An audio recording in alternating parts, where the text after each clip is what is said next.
Welcome to my channel. પાતળા બનાવવાના થાય એટલે બધાને બીડા વાળવાનું ટેન્શન ચડે કે એ અમને નથી ફાવતું અને મહેનત બી બહુ લાગી જતી હોય છે। તો આજે હું ઓછી મહેનતે બનતા એવા લેયર પાતળાની રેસીપી લઈને આવી છું, જેમાં હું તમને બતાવીશ કે કેવી રીતે આપણે પાતળામાં લેયરિંગ કરવાનું છે અને કેવી રીતે ફટાફટ પાતળા રેડી કરવાના છે। બીડા વાળવાની ઝંઝટ વગર બી આપણે એટલા ટેસ્ટી પાતળા ઘરે બનાવીને રેડી કરી લઈશું। જો તમને મારી આ પાતળાની રેસીપી ગમે તો મારી ચેનલને સબસ્ક્રાઈબ કરજો અને બાજુમાં આપેલા બેલ બટનને પ્રેસ કરજો કે જેથી મારી ચેનલ પર આવનારી નવી વાનગી નોટિફિકેશન તમારા સુધી પહોંચી શકે। તો ચલો આપણી રેસીપીની શરૂઆત કરીએ। એના માટે આ રીતે પત્તરવેલીના પાના લીધેલા છે, જે માર્કેટમાં ઇઝીલી અવેલેબલ હોય છે, જેને અરબીના પાના બી કહેવામાં આવે છે। એને ધોઈ લેવાના છે ને ત્યારબાદ એને લૂછી લેવાના છે અને કોરા કરી લેવાના છે। ત્યારબાદ આ રીતે આપણે જે નસનો ભાગ હોય છે એને ચપ્પાના મદદથી રિમૂવ કરી લેવાનો છે। જો તમને આ રીતે રિમૂવ કરતા ના ફાવે તો તમે બંને પાનાને હાફ ફોલ્ડ કરી અને પછી જે નસનો પાર્ટ હોય એને બી કટ કરી શકો છો। આ રીતે મેઇન નસ કટ થઈ જાય ત્યારબાદ આજુબાજુની બી નસને કટ કરીને રેડી કરી લેવાની છે।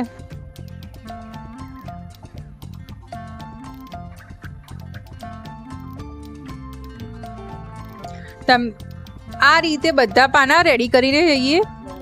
હવે આપણે એનું જે બેટર બનાવવાનું છે, માં 2 કલાક મેં પલાળેલો ગોળ છે એનું પાણી લઈ લેવાનું છે અને એ જ રીતે ગરમ પાણીમાં અડધો કલાક પલાળેલી આંબલીની પેસ્ટ લેવાની છે। તમે આંબલીની જગ્યાએ લીંબુ બી યુઝ કરી શકો છો અને ગોળની જગ્યાએ ખાંડ બી લઈ શકો છો। હવે બધી વસ્તુને સરસ મિક્સ કરી લઈએ। હવે 2 ચમચી તલ લઈ લઈશું। હવે એમાં સ્વાદ પ્રમાણે મીઠું, લાલ મરચું, હળદર, ધાણા જીરું, ગરમ મસાલો, લસણ મરચાંની પેસ્ટ, આ બધા સ્પાઇસીસ અને બધાને સરસ મિક્સ કરી લઈએ।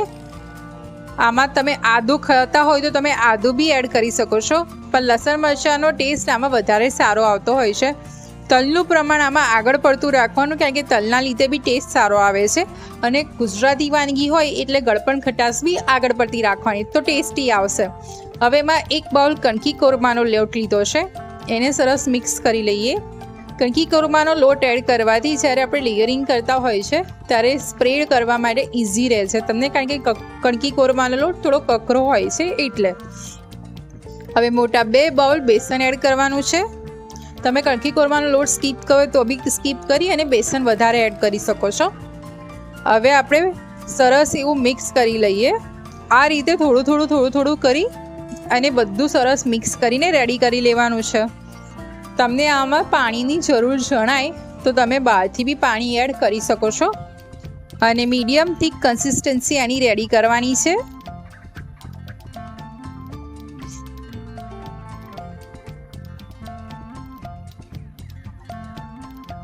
તમે જોઈ શકો છો કે અત્યારથી જ આપણા ખીરાનો કલર કેટલો સરસ આવ્યો છે।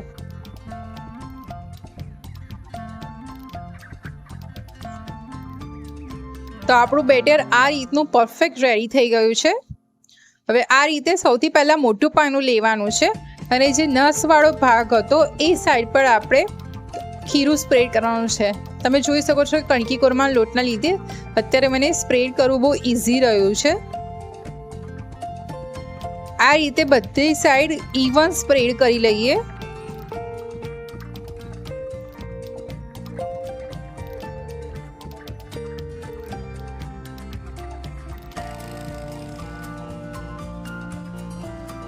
ઇવન સ્પ્રેડ થઈ જાય ત્યારબાદ આ રીતે એને ફોલ્ડ કરીને સ્ક્વેર શેપ રેડી કરવાનો છે। હવે એના ઉપર ફરી બીજું 1 પાનું મૂકી અને એના પર બી આપણે જે મસાલો બનાવ્યો છે કે જે ખીરું બનાવ્યું છે એને સ્પ્રેડ કરી લઈએ। એને બી ઉપરનો પાર્ટ અને નીચેના પાર્ટને ફોલ્ડ કરી લઈએ।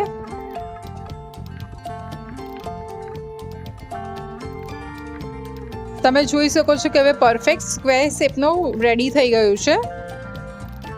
હવે આના પર જ બીજા પાના ગોઠવતા જઈશું અને એનો સ્ક્વેર શેપ રેડી કરતા જઈશું। આ પ્રોસેસમાં આપણે પહેલાં મોટું પાનું લેવાનું છે, ત્યારબાદ નાનું પાનું ત્યારબાદ ફરી નાનું પાનું, પછી જે અમુક વખતે પાનાના ટુકડા હોય છે એ ટુકડાને બી આમાં વચ્ચે સેટ કરી લઈશું. આ પ્રોસેસથી જ આપણા પાતળા સરસ લેયરિંગવાળા રેડી થશે.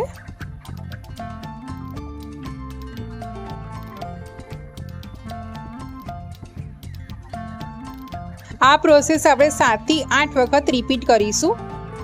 એક થિકનેસ આવી જાય ત્યાં સુધી આપણે એને રિપીટ કરવાનું છે.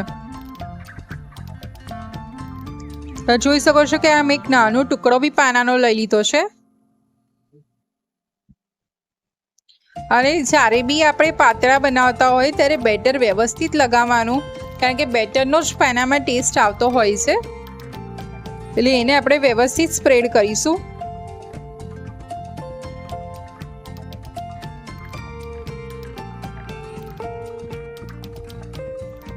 તો આપણું સ્ક્વેર શેપમાં પાના સ્પ્રેડ થઈને રેડી થઈ ગયા છે.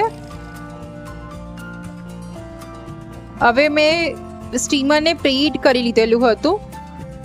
હવે એ સ્ટીમરમાં આપણે એને 15 મિનિટ માટે સ્ટીમ કરવા મૂકી દઈએ. 15 મિનિટ બાદ ચપ્પુ લગાડીને ચેક કરી લઈએ તો આપણે પ્રોપર ચડી ગયા છે. હવે એને ડિમોલ્ડ કરી અને ઠંડુ થવા દઈશું.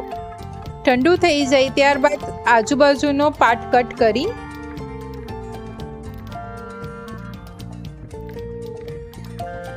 કે જે અનઇવન શેપ છે એ કટ કરી લઈશું. એ રીતે ઉપર નીચેનો અનઇવન શેપ બી કટ કરી લઈએ.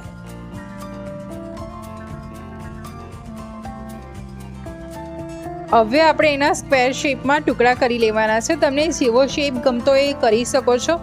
સાઇઝ બી નાની મોટી તમે તમારી રીતે એડજસ્ટ કરી શકો છો. હું અત્યારે મીડિયમ સાઇઝના ટુકડા કરી રહી છું.